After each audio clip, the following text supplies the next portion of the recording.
Today I'm going to be demonstrating a detailed procedure of how to make bread.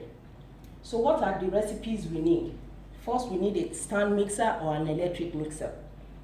Also, we need a sieve, we need a spatula, and we need a bowl to allow our dough rise. Also, we need vinegar. We need 3¼ cups of flour. We need some oil. We need sugar. We need ½ cup of milk. We need an egg and also ½ teaspoon of salt. We need 1½ tablespoon of melted butter. Make sure it is not hot. And also we need ½ cup of lukewarm water to prove our yeast. Make sure your water is not hot because it will alter the reaction of the yeast. So now let's get started. First, we'll start by proving our yeast. So we put 1 tablespoon of yeast in our lukewarm water, which is there about a sachet of yeast. And we set it aside. Also, you need 1 teaspoon of sugar. This helps to make the yeast rise faster. And just mix it. And then we set this aside to proof for like 3 minutes because I'm using an instant yeast. You don't have to overproof it. But if you are using a dry yeast, you can let it sit for 5 minutes to 6 minutes. Now that our yeast is well proofed, then we get started. First, we have to sift our flour into the mixing bowl. This is very necessary because we don't want to have any lumps in our bread.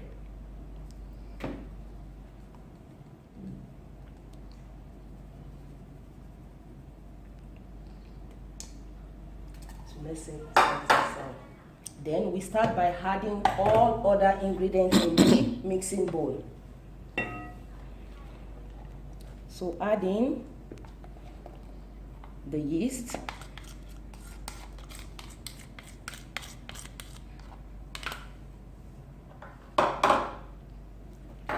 the sugar, the egg, the salt,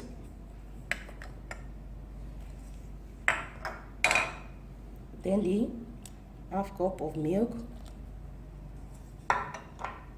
and also vinegar. I like to add just a ½ teaspoon of vinegar to the mixture. This is what gives you that taste of Agege bread that everybody is in love with. So all we have to do is to mix together.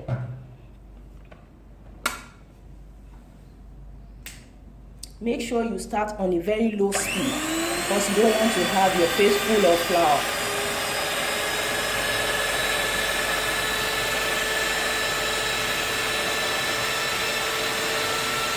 To make it well incorporated, I just use my spatula to pull in the flour a little bit.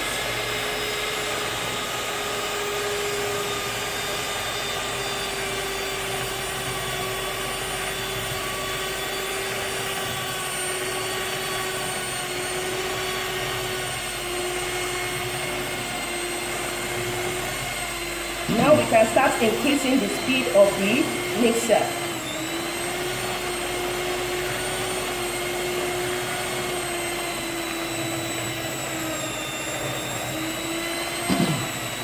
At this stage, I just like to pause my mixer just to mix it a little bit. The reason why I do this is to make sure any flour is not left at the bottom of my bowl, which is very, very necessary. Then we can start mixing again on a medium speed.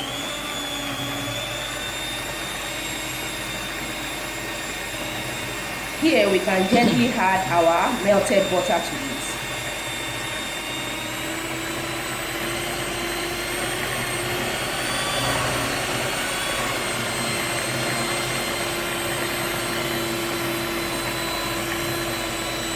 Since we are using a stand mixer, we can mix this for like up to 7 to 9 minutes. But if you are kneading by hand, it will take you around 10 to 15 minutes to get it well incorporated and very elastic. Now you can see our dough is becoming elastic. It's gently pulling away from the bowl. So we need to continue this mixture for like 3 to 4 minutes. You can see our dough is well elastic, and you can see it has fully pulled away from the mixing bowl. So that means it is ready. Now let's stop the mixer.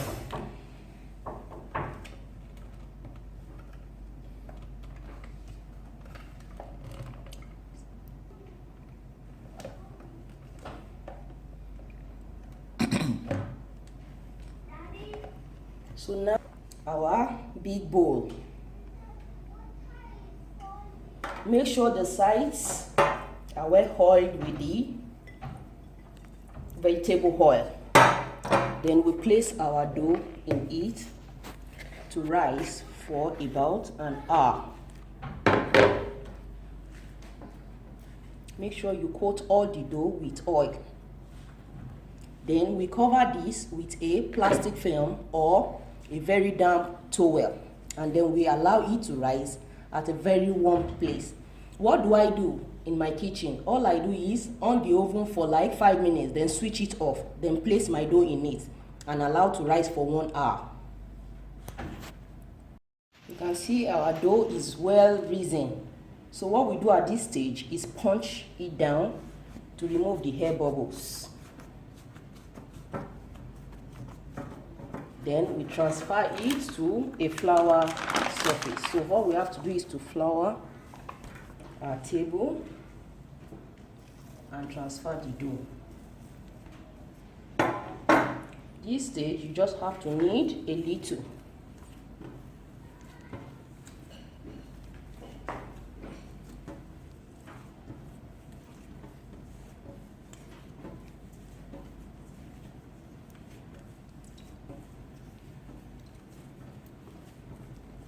After kneading a little, then we divide it into two.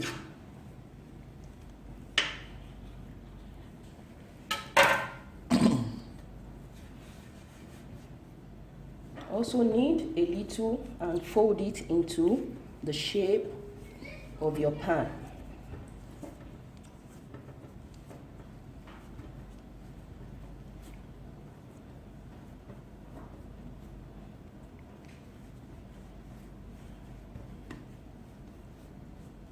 After shaping it, then we transfer it into our oil pan. Make sure you grease your pan with melted butter. But since I am using a non-stick pan, I just oiled it with normal vegetable oil, either sunflower or corn oil. Then we transferred our shaped dough in it. Then let's fold the second one.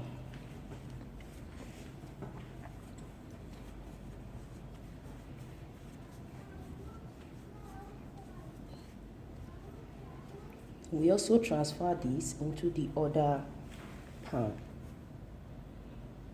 Then we cover this with a damp towel again and let it rise for about 30 minutes. The dough is well risen for the second time. So now we have to pop it into the oven. Preheat your oven to 180 degrees Celsius or 350 degrees Fahrenheit. Then when you notice after 10 to 15 minutes your bread begins to get burnt, all you have to do is to butter the surface of an aluminum foil and cover it with it. You notice it will reduce it. So now let's take it to the oven. Now our bread is fully baked. So to create this shiny surface to it, you remove it from the pan and use a chunk of butter to rub over it. Take a light tissue paper and rub the excess off. And we are done. Let's do that for the second one. Toss it over and you see the lower parts so gorgeous. Then use the chunk of butter and rub over it. Use a light tissue, take off the excess. And here is your bread. It's super soft and so beautiful. How do I know it is fully baked? I just dip in a knife through it and it came out clean. So through that I know it is fully baked. And let us open it up to see how it looks on the inside. And this is your bread. So thanks for watching my video. Like my video, subscribe to get more beautiful videos on different recipes. Thank you.